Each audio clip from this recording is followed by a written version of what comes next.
Donc là, on est toujours dans la classification et les règles d'accès, enfin, on est dans le Dynamic Access Control, en fait, hein, dans le DAC, le contrôle d'accès dynamique. Là, ce qu'on va faire, c'est qu'on va créer une règle, en fait, qui va définir tout ce qui est conditions d'accès au dossier, le dossier partagé qu'on a créé tout à l'heure, pour les ressources humaines. Donc là, je vais encore aller dans le centre d'administration Active Directory. Ça se passe toujours dans le contrôle d'accès dynamique, mais cette fois, je vais aller dans le Central Access Rules. Donc, comme j'ai dit, hein, les règles d'accès centrales. Hop. Voilà, règles d'accès centrales. Alors, on est de nouveau sur un panneau. Alors, on va donner un nom quand même à cette règle d'accès central. Donc, on va l'appeler vérification de service. Ça va nous servir à vérifier donc le service de l'utilisateur qui se connecte. On va aller cliquer sur modifier. Pardon. Ajouter donc ici une condition. Alors dans cette fenêtre de conditions, on va configurer la condition en fait pour permettre de dire que la règle d'accès central va s'appliquer aux utilisateurs qui appartiennent au service RH. Donc pour ça on va faire la ressource fait partie du département est égale à la valeur et là on va aller chercher RH. Voilà, et on va valider par OK. Alors ensuite, on va définir ici à qui s'applique cette règle. Donc on va supprimer en fait administrateur. Bah oui, parce qu'on n'a pas envie que ça s'applique aux administrateurs. Et voilà. Alors c'était pas fini parce qu'en fait j'aurais dû ajouter. Oui, c'est bon. Parfois il y a tout le monde hein, qui peut apparaître. Donc ici on va aller chercher les utilisateurs hop, authentifiés. Ici.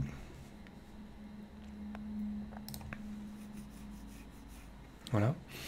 Et on va aller ajouter une condition donc pour eux, comme on l'avait fait.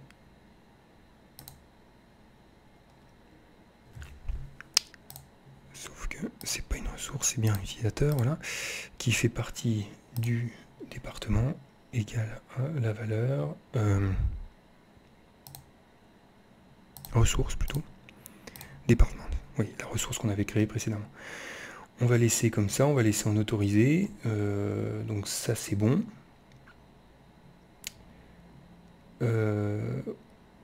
Et ensuite, oui, donc ça c'est bon. On peut valider, voilà. Parfait.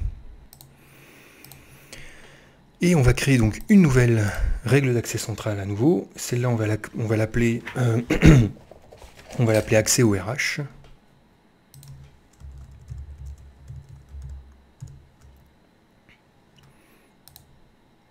Je vais mettre un X quand même, voilà. Ensuite, on va aller dans les ressources cibles, on va dire que ressource confidentiality est égale à la valeur I, voilà. Ok, dans la section autorisation, on va encore une fois supprimer l'administrateur, supprimer, et on va ajouter les utilisateurs authentifiés.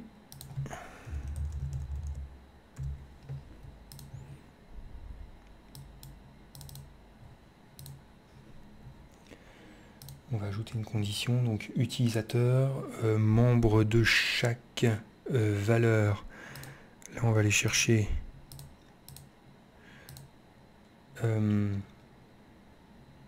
si je fais ajouter des éléments, je crois, et là, il faut que j'aille chercher comment je les avais appelés déjà tout à l'heure. C'était GGRH.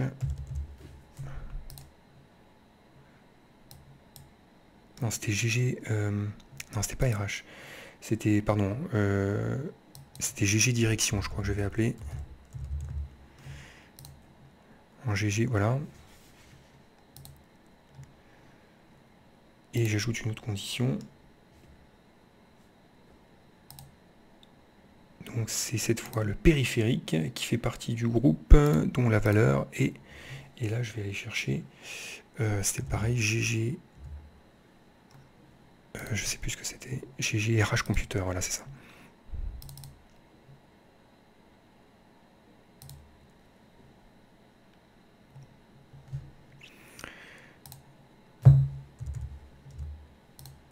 J'ai un doute.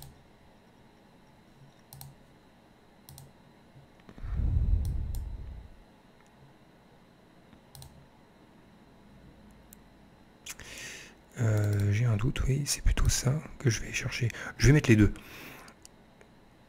Hop, voilà. Donc c'est bon, et on va appliquer, OK, et OK. Voilà.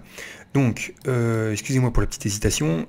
Donc on a l'accès au RH, donc on a notre règle d'accès, donc qui va définir, hein, comme je le disais, l'ensemble des stratégies d'accès aux informations. Donc on a créé accès au RH et vérification de service pour s'assurer que la personne fait bien partie du département RH. Voilà. Donc là, on a fini pour cette partie. Maintenant, ce qu'on va faire, maintenant qu'on a créé nos règles de stratégie, on va créer la stratégie d'accès central. C'est la stratégie en fait qui va être composée de la règle d'accès central qu'on vient de créer et qui va être ensuite publiée au travers des stratégies de groupe. Donc c'est pour ça que ça s'appelle une stratégie d'accès central, parce qu'elle se déploie au travers de stratégies de groupe et qui va être ensuite appliquée aux répertoires qui vont contenir donc les fichiers des ressources humaines. Alors pour cette partie-là, on va aller encore une fois, donc on est bien là, on est dans le centre, on est dans le centre ici d'accès, le centre d'administration. Je vais cliquer sur contrôle d'accès dynamique et cette fois ici on a Central Access Policies, donc pour la stratégie d'accès central. On sélectionne nouveau. Et on va créer une nouvelle stratégie d'accès central. Donc on retrouve à peu près les mêmes fenêtres, hein, qu'on avait précédemment. Donc là on va appeler ça appartenance au RH, au service RH. Voilà, ensuite on va cliquer sur ajouter, donc oui justement pour les règles d'accès. Pardon. Donc là, on nous présente les règles d'accès central qu'on avait créées précédemment. Donc ici, on va aller sélectionner vérification du service. Alors on peut double-cliquer ou alors on peut utiliser les flèches et on va valider par OK. Et on finit par valider par OK. Ensuite, on continue. Une nouvelle stratégie d'accès central. Celle-là, je vais l'appeler accès au fichier RH.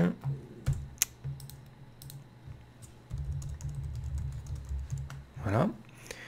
On va aller ajouter donc au niveau des règles. Donc ici en fait on va aller sélectionner accès au RH tout simplement.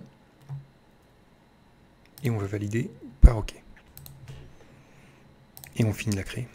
Alors si je double-clique ici, on va voir nos deux stratégies d'accès central qui ont été créées.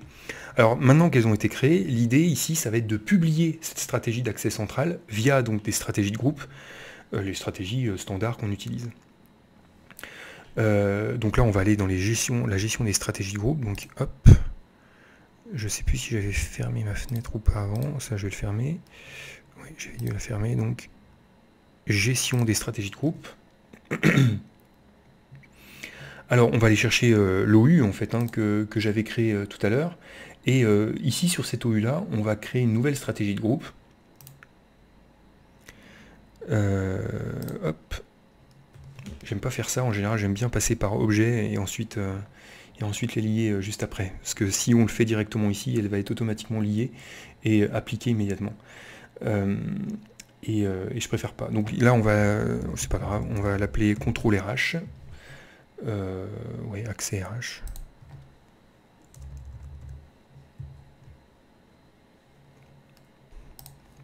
Alors non, en fait je vais plutôt la lier aux ordinateurs, plutôt ici. Voilà, accès au RH, voilà. Non, je vais appeler comment? Contrôle plutôt.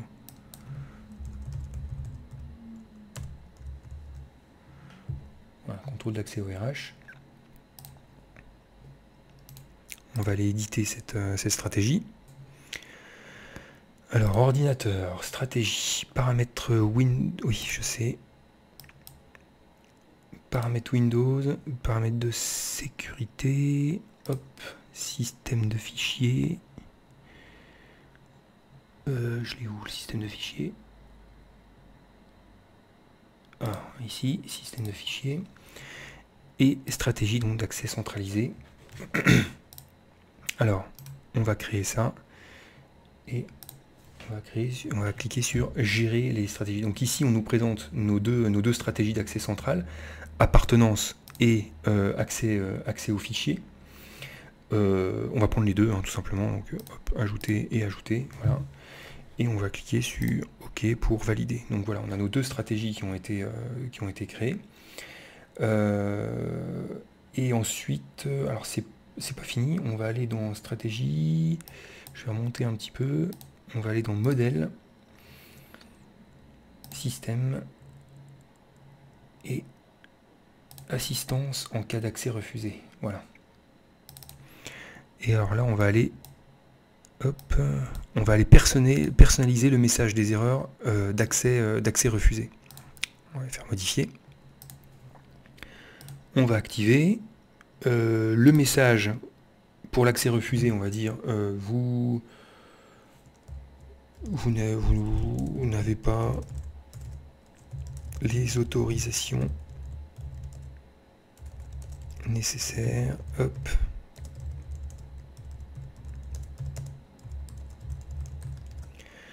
On va cocher autoriser l'utilisateur à demander de l'assistance. Voilà, et on va appliquer et OK. On va faire pareil ici sur activer l'assistance en cas d'accès refusé. On va activer ça et on va valider tout simplement par OK. Voilà. Voilà, je crois que c'est tout. Alors, ce qu'il faudrait maintenant, c'est qu'on applique tout ça. Alors, je vais sur domaine contrôleur et on va faire mise à jour. Oui. Voilà. Je serais même tenté de faire un petit GP update. On va essayer de se faire ça.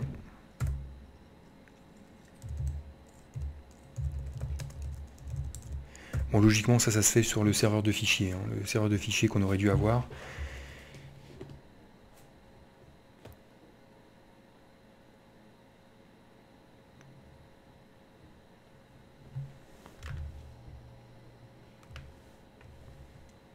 Voilà.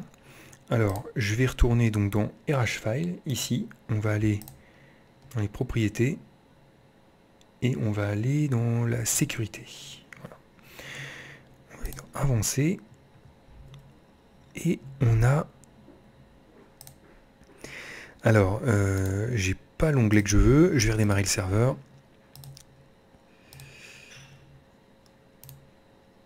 Et on va voir. Alors, je suis en train de réaliser une chose, c'est qu'en début de vidéo, je vous ai dit que il valait mieux utiliser un serveur de fichiers et un contrôleur de domaine. Moi, j'ai tout fait sur le même. Et évidemment, j'ai mis ma stratégie sur ordinateur.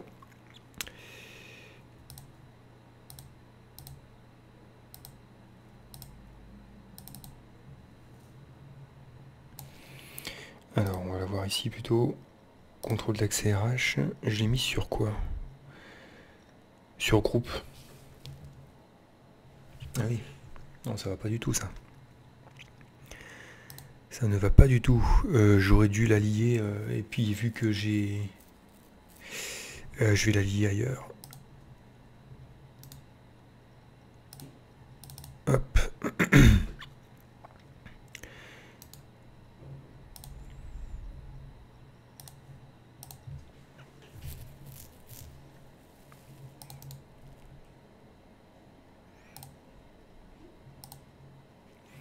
Non, c'est pas comme ça du tout. Hop. Voilà.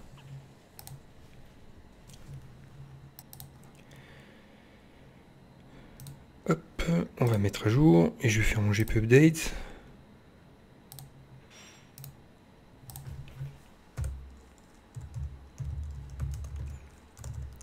bon, c'est de l'improvisation, hein.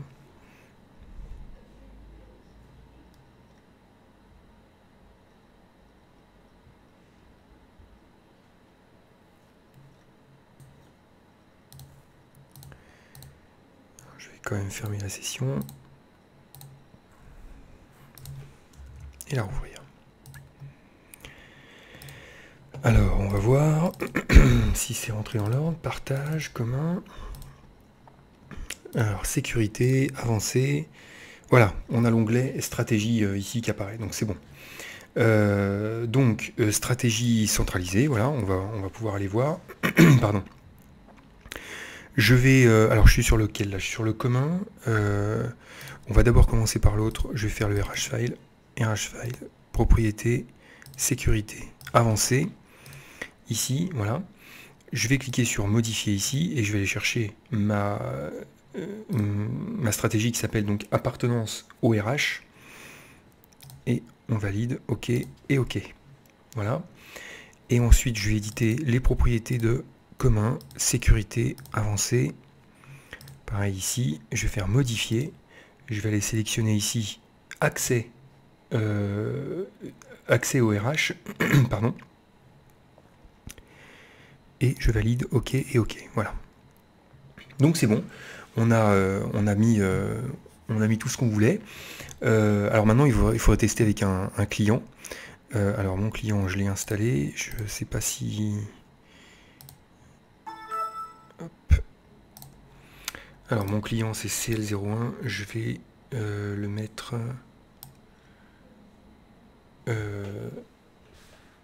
J'avais dit qu'il fallait que je le mette dans... oui, effectivement, il me manque une OU.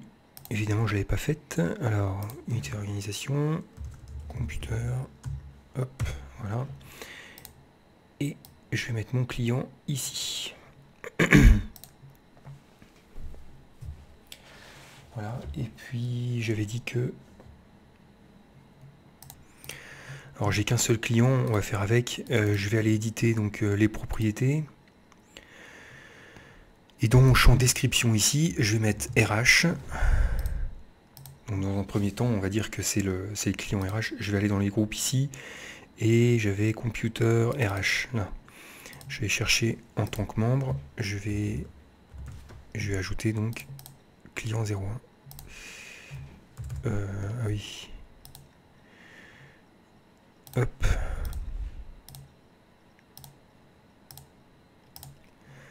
Voilà. Donc ça devrait être bon. Et maintenant, donc, quand je vais me connecter sur mon client 01,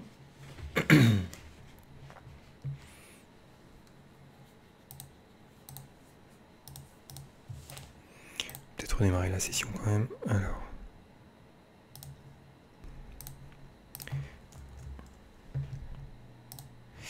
Alors, j'avais mon utilisateur tout à l'heure qui était, on va revenir dessus, utilisateur, on avait Brad Pitt, on avait RH qui était Jean RH. Donc il se connectait en Jean. Alors, je vais me reconnecter donc ici, je vais faire autre utilisateur. Donc je me connecte en Jean.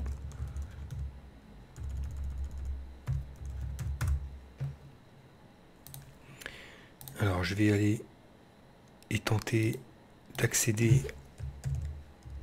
C'était C1 je crois.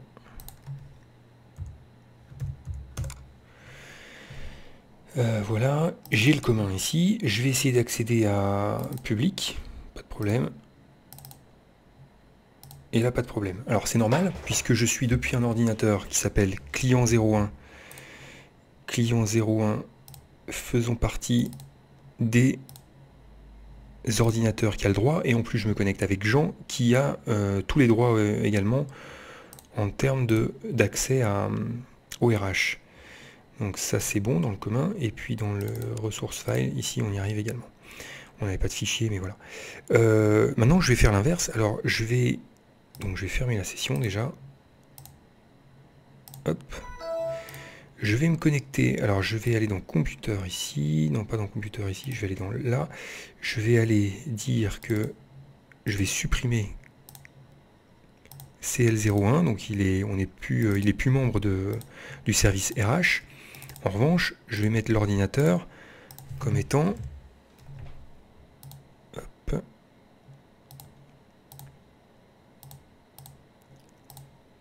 voilà, comme étant membre du groupe computer employé. Donc c'est un ordinateur standard. Mais je vais quand même me connecter avec Jean.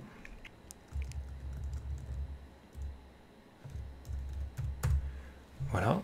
Donc je me connecte quand même avec Jean, qui lui fait partie du RH. Alors on va regarder tout de suite si ça fonctionne. Donc DC01, je vais dans commun. Public, logiquement je dois pouvoir y accéder. Privé, c'est pas normal. Bon. Bon, il suffisait simplement d'être patient en fin de compte, parce que je n'ai rien changé. Donc public, voilà, j'accède bien. Par contre, ici, j'ai un accès refusé, ce qui est normal. Voilà. Alors j'ai un accès refusé, toutefois je suis sous... je suis sous Windows 7. D'accord. Bon, je suis un petit peu étonné dans la mesure où normalement j'aurais dû quand même avoir une demande. J'ai l'accès refusé, mais j'aurais dû avoir une demande d'aide qui s'affiche. Donc, bon, probablement que... Bon, à voir, il faut que je me renseigne là-dessus. Mais en tout cas, voilà, ça fonctionne. On est bien dans le commun. Je suis bien connecté en Jean RH, donc je suis censé avoir accès à ça. Par contre, ma machine sur laquelle je suis, client 01, faisant partie du groupe d'ordinateurs employés, donc ce n'est pas un groupe d'ordinateurs qui fait partie de RH, je n'ai pas accès, alors que c'est bien dans le commun, hein, je n'ai pas accès aux éléments qui font partie du RH à l'intérieur du commun. Voilà. Donc voilà, c'était un petit peu long, hein, il y a environ une bonne quarantaine de minutes une bonne quarantaine de minutes de TP là-dessus sur la vidéo, si on compte l'ensemble. Donc pour résumer, en fait, hein, on a pu voir un petit peu tout ce qui était contrôle d'accès dynamique, enfin en tout cas cette nouvelle fonctionnalité que propose Windows 2012. Et donc ce qu'on peut dire, c'est que le contrôle d'accès dynamique, le DAC, ça va vous permettre en fait de sécuriser l'accès aux informations, d'aller un petit peu au-delà de ce qu'on peut faire avec les autorisations NTFS. Et puis vous voyez que pour déployer ça, il faut passer par la création de stratégies d'adresse d'accès central qui vont, eux, contenir ces stratégies des règles d'accès central. Et puis on a vu aussi qu'on a utilisé la classification des fichiers qui va vous permettre en fait d'appliquer des propriétés prédéfinies en fait sur des ressources. Voilà. Écoutez, j'espère que ça aura été clair en tout cas dans cette démonstration. Je vous remercie.